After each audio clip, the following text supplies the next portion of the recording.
Hello and welcome to the solution guide for SQUIDSHOKU by myself, the pedaling pianist. This is one of my least solved published puzzles, and it does have a couple of steps where you do have to think about it in the right way for it to be manageable. So I thought it would be worth making this solution guide. The rules are SQUISHDOKU. Place digits from 1 to 9 in every cell so that no digit repeats in a row, column, or 3x3 region. The dashed lines indicate the boundaries of regions, and cells on the dashed lines are simultaneously part of the regions on both sides of the line. So this is box 1. This is box 2. Oh, not that one. This is box 3, and so on. So, for example, these 3 cells are simultaneously in box 2 and box 3. We then have octopus rules, my favourite. Draw 8 tentacles, all of the same length in number of cells, that emanate from the head, row 4, column 4, and reach the edge of the grid where they stop immediately. So as soon as they hit a cell in the perimeter of the grid, that's where they end. Tentacles do not cross or overlap, except at the head, or branch. I should probably say that tentacles don't branch. Yeah, should have added that to the rules, but hopefully that's fairly obvious. Opposite tentacles are considered as single lines, which have 180-degree rotational symmetry. So if we decided that that was one of the tentacles, we'd have one that's symmetrically opposite to it, and that would be considered as one line. We might also have one that does that, not quite that, this. That would be considered as a separate line from the kind of vertical one, the north-south one. Okay. 3 of the octopus's 4 lines are entropic lines, i.e. every 3-cell sequence on the line contains a digit from 1, 2, 3, 4, 5, 6, and 7, 8, 9. 3 of the octopus's 4 lines are modular lines, i.e. every 3-cell sequence on the line contains a digit from 1, 4, 7, 2, 5, 8, and 3, 6, 9. 3 plus 3 does not equal 4, but we'll address that in a moment. And then just the local constraints. A digit in a grey circle is odd. Digits separated by A. White dot are consecutive. Black dot are in a 1 to 2 ratio. X sum to 10 and V sum to 5. I thought it was quite nice that I got exactly one of each of the 4 most common domino clue types. So those sum to 10, those sum to 5. They're in a 1 to 2 ratio and they are consecutive. Okay, so those are the rules, and this is the solution. Well, the first thing you can do with any octopus puzzle is draw this, because if you think about the lines emanating from the head, there are 8 tentacles in total, there are 8 cells in this area, and so we need to take all 8 of them, going kind of in all of the cardinal directions. Do I mean cardinal directions? I hope I do. Right, okay, let's start to think about this nonsense rule about 3 lines being entropic and 3 being modular, even though there are only 4 lines. Let's focus on the entropic one first. We're going to put a hypothetical digit in the middle of this octopus. Let's say 3. Now, the entropic lines, 3 of these are entropic lines. Let's say it's these ones. So here and here, we must have one digit from 4, 5, 6, and 1 digit from 7, 8, 9. So we surround the 3 with a medium digit and a high digit. Same with this one and same with this one, if those are the 3 entropic lines. So that is, let's just visualize that. Obviously there's loads and loads of ways that we could swap them around and interchange them. Also, by the way, for the purpose of this break-in, we are just ignoring the V clue and the black dot. We're just going to ignore that until they become relevant, which is a little bit later. Okay, so we've used up all of the medium digits and all of the high digits, and so the 4th line, wherever it happens to be, is just going to be a 1 and a 2. Now, clearly that does not satisfy entropic line constraints because they're all from the same entropy.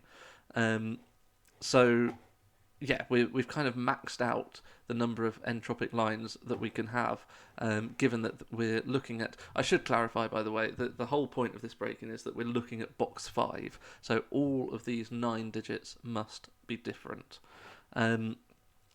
So 3 of the entropic lines... having 3 entropic lines means that the third line will be, and the way that I like to think about it, is a horizontal line on the number pad. They will all be from the same entropy. We don't know which way round it's going to be, but it will form a horizontal line. Now that is, of course, a valid modular line, because we've got one from 147, one from 258, and one from 369. The digits we happen to have in that one is, they are 1, 2, and 3. So that is a valid modular line. So let's just do the same logic with modular lines. So let's say we've got a 3 in the middle. Let's get rid of these again. So again, on one side of the 3, well, each line, let's say that these 3 are actually the modular lines now. So the 3 will be surrounded by 1 digit from 258 and 1 digit from 147 to make sure that these are valid modular lines. So let's just put 147 there and 258 there. And the digits that we've got left in box 5 are 6 and 9. And we can see that this forms a vertical line on the number pad, 3, 6, and 9, which is obviously not a valid modular line because they're all from the same mod group, but it is a valid entropy line because one of them is from 1, 2, and 3, one of them is from 4, 5, and 6, one of them is from 7, 8, and 9. So, if we have a 3 in the middle, we will have one horizontal line, which is not an entropy line but is a modular line, and it is therefore the only line that isn't entropy because the other 3 must all be entropy because we're told that 3 of the lines are entropy.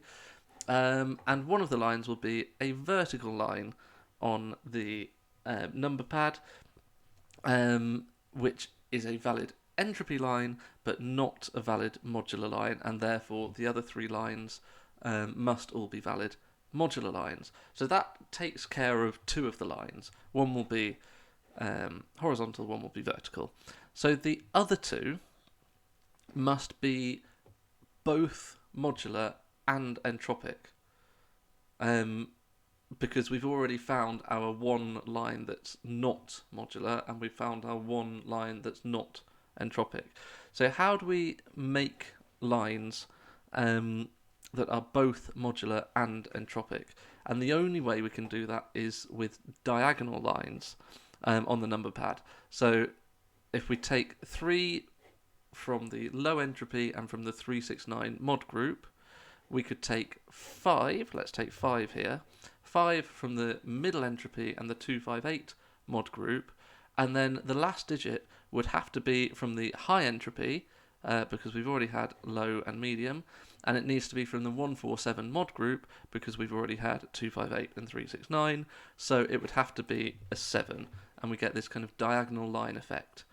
If we picked a 4, remember that one of these lines is going to be a 1 and a 2 from our earlier logic. If we picked a 4, then we've now got a low and a medium on this diagonal line, 3 and 4. And we've also got something from 147 and from 369. So the last one in this group of 3 cells must be from 258, and it must be from 789, and the only digit that satisfies that is 8. Now, I think of that as a diagonal line on the number pad, even though it's kind of Knight's move weirdness. If you think of the number pad as a torus that kind of loops around, if you go diagonally down and right from the 3, you loop back round to the 4, and go diagonally down and right to the 8, diagonally down and right, loops back to the top of the grid, which is a 3. So we've got diagonal lines in both directions, one on the kind of positive diagonal and one on the negative diagonal that kind of loops around the grid. So the point here is that when we're filling this in correctly, we are going to get 4 straight lines on the number pad. We're going to have a horizontal line, which will be a valid modular line but not a valid entropy line. We're going to have a vertical line, which will be a valid entropy line but not a valid modular line, and then we will have 2 diagonal lines, which will be valid modular lines and valid entropy lines, and that will satisfy the constraint. Right.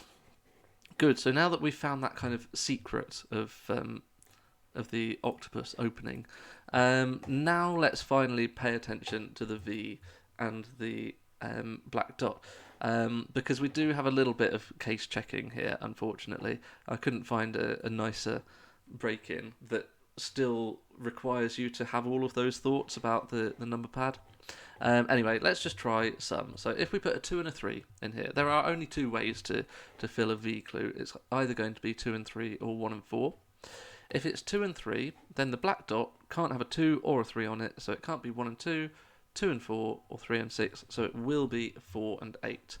If the 2 goes opposite the 4, the only way to make a straight line using a 2 and a 4 is a diagonal line that loops around the bottom of the grid and hits the 9, and then loops back around and hits the 4 again. So we'll have a 9 in the middle. These will be 3 and 8. 3, 8 and 9 does not form a valid straight line. It's a kind of L shape. So that would not be one of our allowed lines. If instead the 2 was opposite the 8, we've got a 2 and an 8. The way to make a straight line out of 2 and 8 is, of course, with a 5 in the middle. So 3 and 4 would go there, but then 3, 4 and 5 forms a kind of curve, not a straight line. So that would not be something that we're looking for. So 2 and 3 doesn't work here. We've tried 2 opposite 4 and we've tried 2 opposite 8. Neither of them work. So it must be 1 and 4 in here, well, what's going to go in here? This can't be 1 and 2, can't be 2 and 4, can't be 4 and 8, so it must be 3 and 6. Let's try putting the 1 opposite the 3. If we have a 1 and a 3, then of course to make a straight line it's going to be a 2 in the middle. That'll be a straight horizontal line. 4 and 6 will go into these other cells. 2, 4, 6 is not a straight line, it's a kind of bent L shape, so it can't be that one. So of course the last one that we check, let's just double check, 1 opposite to 6. 1 opposite to 6. The way to make that into a straight line is by having a kind of positive diagonal. So 1 loops around the edge of the grid, hits an 8, and then continues kind of up and right into the 6, continues up and right and loops round to the 1. So it will be an 8 in the middle, and a 4 here and a 3 here. Let's check that that makes a straight line. 4, 8, and then loops round to 3. That is a straight diagonal line around a toroidal number pad. The concepts that you have to come up with to solve my nonsense puzzles. Anyway, so that is correct. So we must have an 8 in the middle, which is appropriate because that's the number of tentacles we have. And we know that the 1 goes opposite the 6 and the 4 goes opposite the 3, but we don't know if it's going to be 1 and 6 here or 1 and 6 here.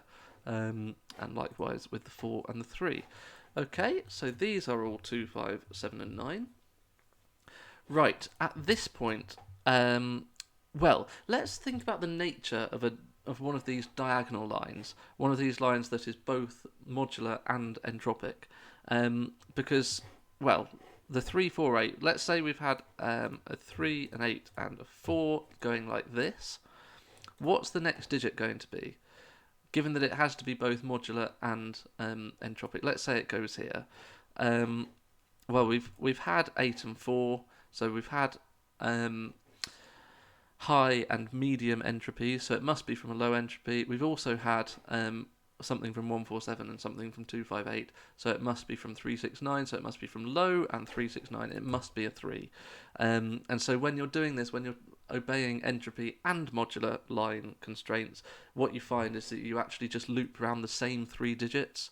So we know that every digit on the diagonal lines, and I'm calling them diagonal lines, even though I'm referring to these two lines because they're the ones that appear as diagonal lines on the number pad, they will just be the same 3 digits looping round and round.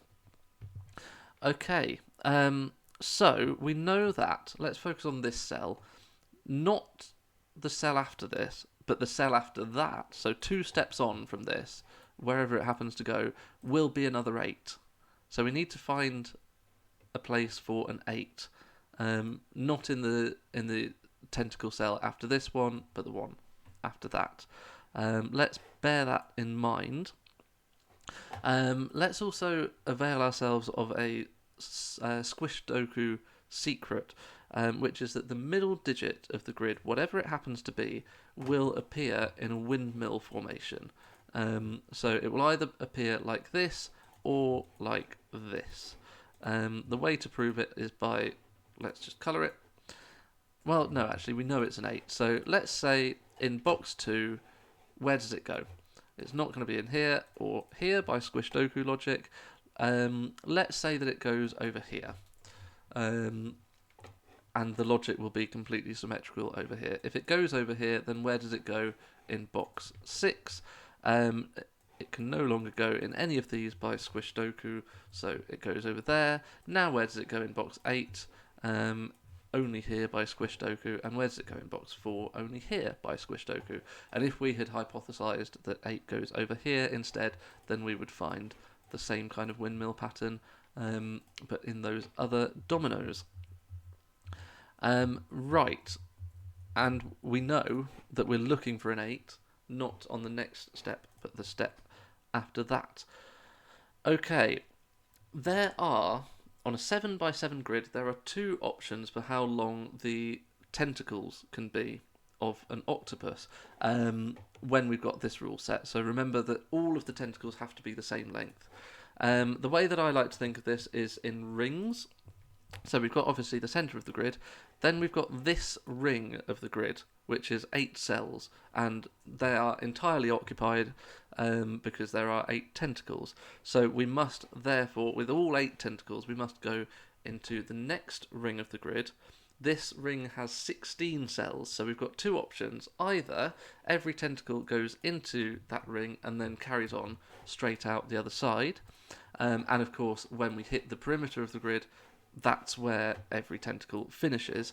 So that will be it. So it will be, every tentacle will be length 1, 2, 3, plus obviously the middle cell.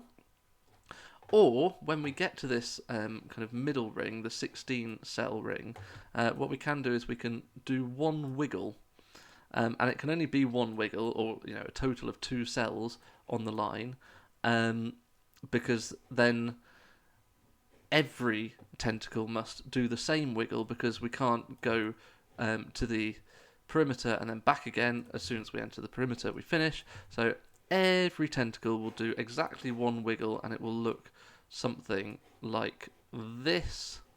There's a few different ways we could make it work. I realise that's not perfectly symmetrical. It doesn't have 180 degree rotational symmetry in all cases, but it will end up looking something like that, so that we have all of the 16 cells in this ring completely full of tentacles.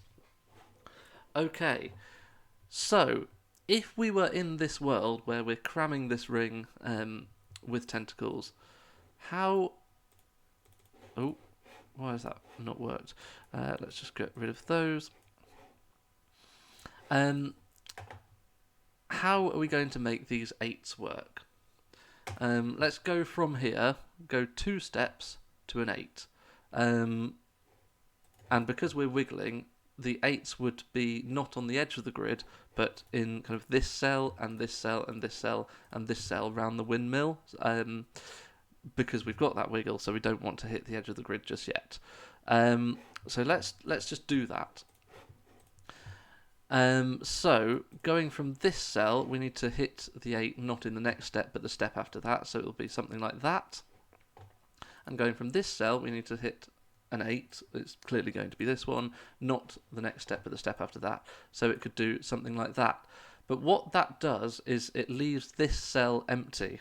And so we have an inefficiency. So no matter how we continue to fill the rest of the tentacles, even if we go as efficiently as possible, we're going to run into a trap at the end where this tentacle has one empty cell and then can't fulfill its wiggle. It would need this empty cell and this empty cell to be adjacent to each other.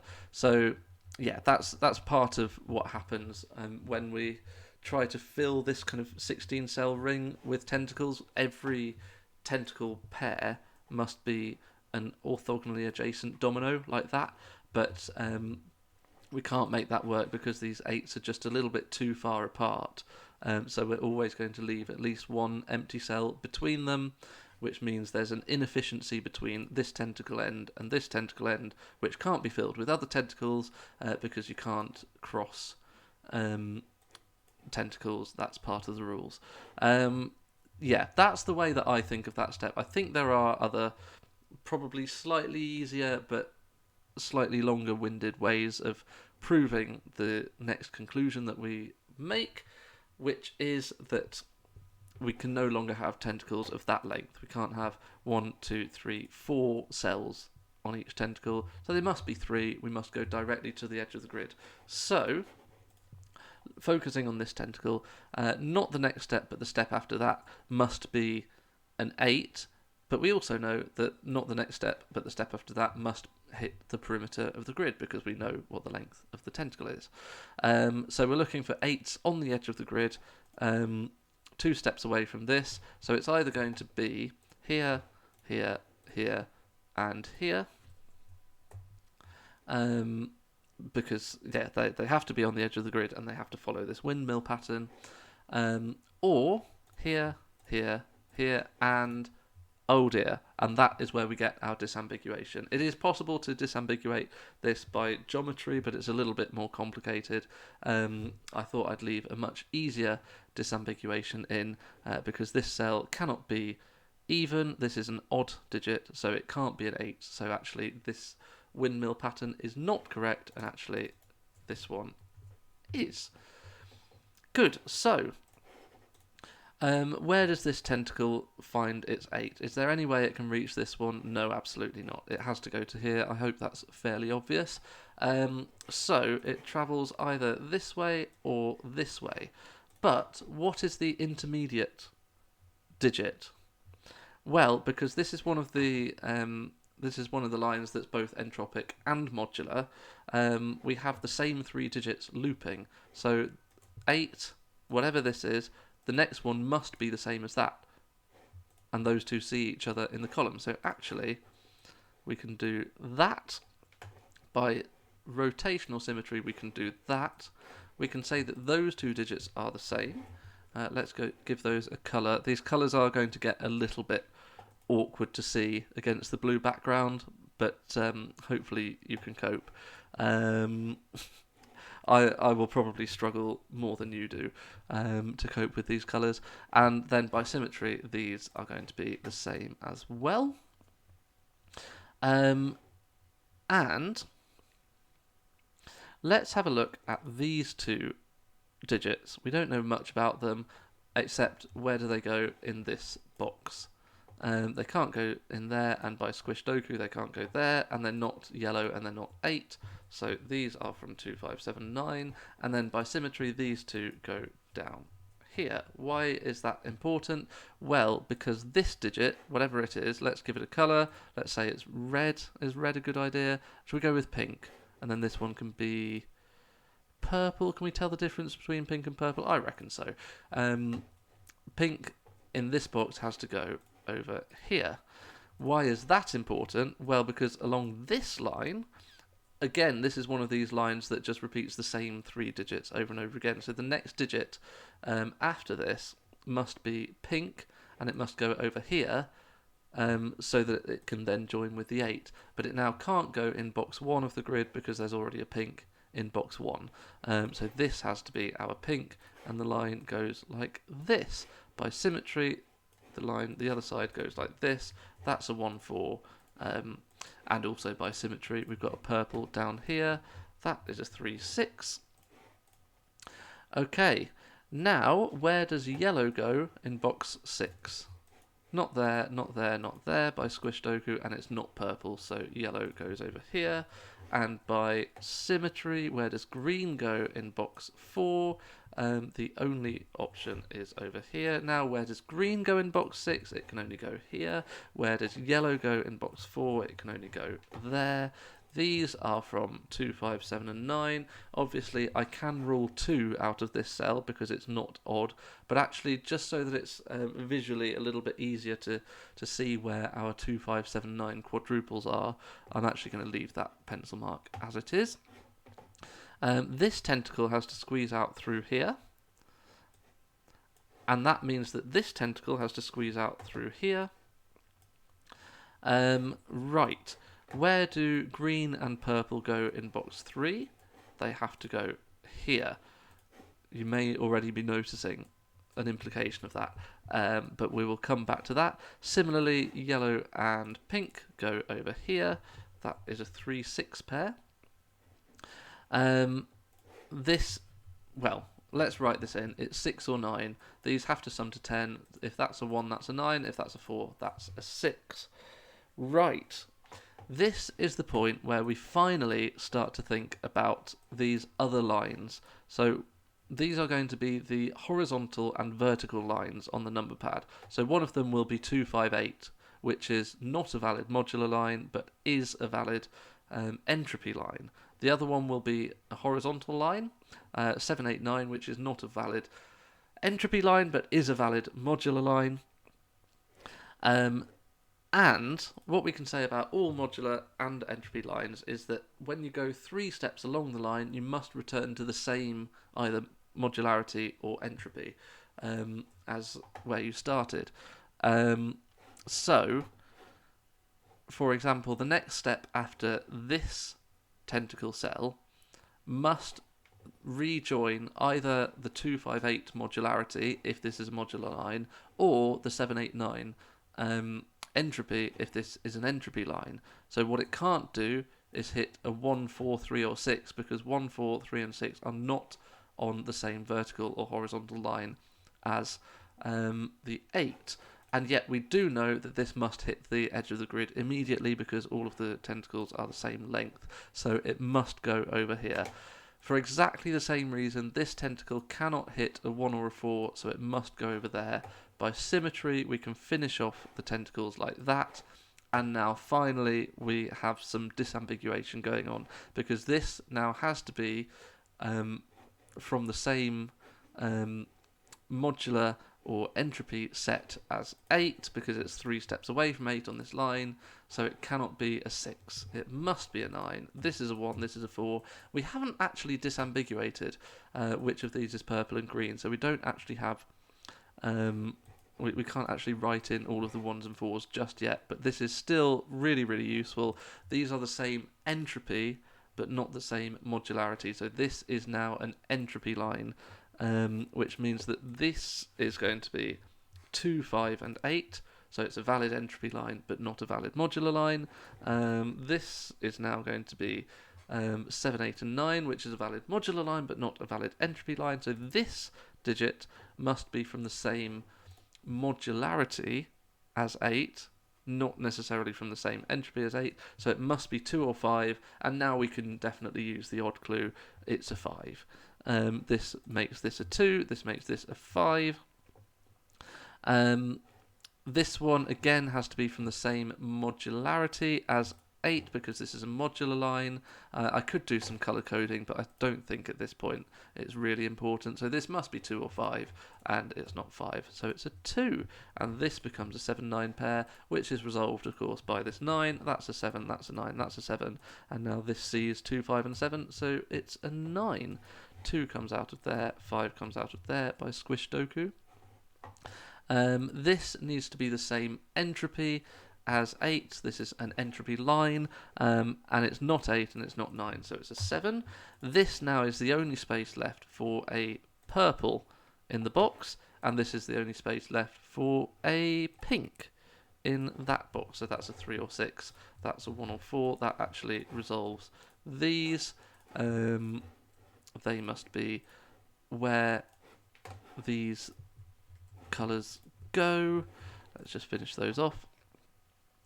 And now, well, in fact, what is this? This is an entropy line, not a modular line. So this needs to be, well, we've had high, we've had medium, so this needs to be low. It's a 3. Similarly, we've had high, we've had low, this needs to be medium, so that's a 4. So all of the purples are 4, all of the pinks are 3, and we can confirm that does indeed work because we needed this to be either 186 or 483, and we do have that correct.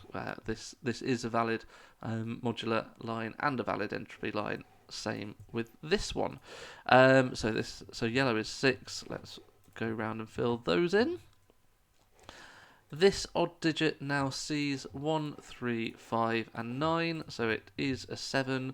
This now sees 7 and 9. At this point, we're pretty much just clearing up. 7 in this box now needs to go there. 7 and 9 gets resolved. 7 in this box. Oh, I haven't done green. Let's do that. They are all 1. 7 goes there. That's a 5-9 pair. We don't know how that resolves just yet. 1 in this box goes here. 2 has to go here. 5 has to go there. That's all resolved for us. And here we have a 2 and a 6, which have to go over here. And a 5 and a 9 to complete the box. The final disambiguation is this white dot. The only way to make these two consecutive is with a 6 here, a 5 here. So that gives us a 9 there, a 2 there, a 5, a 9, a 6 over here. Let's leave the colouring in as it is. And of course, a 3 in the corner to finish the puzzle. I would be interested to know if there is an easier way to visualise the opening rather than these kind of straight lines on the number pad. I was quite pleased with thinking of it in that way, because to me it was very clear what we had to do and how that kind of went on into the rest of the grid. I'm a little bit sad that we had to have quite so many disambiguators towards the end. Actually, these middle two were a lot more powerful than just disambiguators. They gave you all of the digits basically. But yeah, still quite pleased with how unpowerful they were right up to the end. So you had to use the fun logic before you got there. Anyway, thanks for watching, and I will see you again in the next one.